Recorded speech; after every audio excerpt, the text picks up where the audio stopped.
চাকরির জন্য যখন প্রতিটা বেকার যুবক যুবতীরা বিভিন্ন জায়গায় দৌড়ে বেড়াচ্ছেন, ঠিক সেই সময় রেলের তরফ থেকে বড় খবর দেওয়া হলো।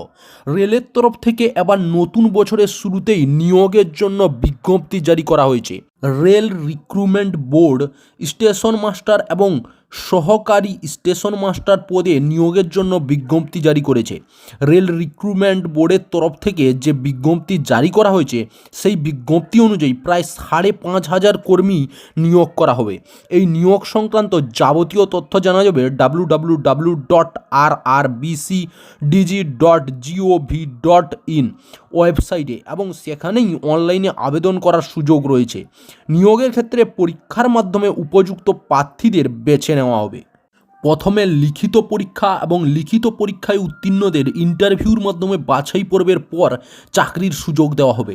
বিজ্ঞপ্তি থেকে জানা গিয়েছে 596 জনকে নিয়োগ করা হবে স্টেশন মাস্টারের জন্য, এবং সহকারী স্টেশন মাস্টার হিসেবে নিযুক্ত হতে পারেন প্রায় 5,000 জন। সহকারী স্টেশন মাস্টার হিসেবে যারা নিযুক্ত হবেন তাদের শিক্ষাগত যোগ্যতা মাধ্যমিক পাস অথবা সমতুল্য যে কোনো স্বীকৃত বিদ্যালয় থেকে 10ম শ্রেণী পাস। আবেদনকারীদের মধ্যে যাদের আইটিআই ডিগ্রি রয়েছে তারা অগ্রাধিকার পাবেন। অন্যদিকে স্টেশন মাস্টার পদের জন্য যারা আবেদন করবেন তাদের স্নাতক হতে হবে। সরকারি স্টেশন মাস্টার হিসেবে যারা আবেদন করবেন তাদের বয়স হতে হবে 18 থেকে 32 বছর, এবং স্টেশন মাস্টার হিসেবে পদের জন্য যারা আবেদন করবেন তাদের বয়স হতে হবে 18 থেকে 42 বছরের মধ্যে।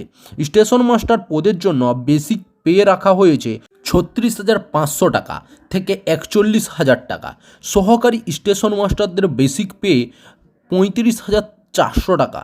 এই সকল শূন্যপদের জন্য আবেদন গ্রহণ খুব তাড়াতাড়ি শুরু হবে বলে জানা যাচ্ছে সূত্র মারফত। আবেদন গ্রহণের তারিখ ঘোষণা করার পর 30 দিন সময় পাবেন আবেদনকারীরা। এছাড়াও জানা যাচ্ছে আবেদনের তারিখ ঘোষণা করে দেওয়ার পরেই পরীক্ষার দিনও ঘোষণা করে দেওয়া হবে, যে কারণে এই সকল শূন্যপদে আবেদন করার জন্য রেল রিক্রুটমেন্ট বোর্ডের অফিসিয়াল ওয়েবসাইটে নজর রাখতে হবে ইচ্ছুক চাকরি প্রার্থীদের। চাকরির খবর থেকে শুরু করে নিয়োগের খবর থেকে শুরু করে ঝড় ঝঞ্ঝা, দেশ বিদেশ, রাজ্য, জেলা এবং আপনার শহরের খবর একটা চ্যানেল আমাদের newsbangla.com-এ সবার আগে আপনারা পেয়ে যাবেন। তাই চ্যানেলটাকে অতি অবশ্যই সাবস্ক্রাইব করে পাশ থেকে বেল আইকনটা ক্লিক করে অল নোটিফিকেশন অন করে রাখুন। জয় হিন্দ, জয় ভারত।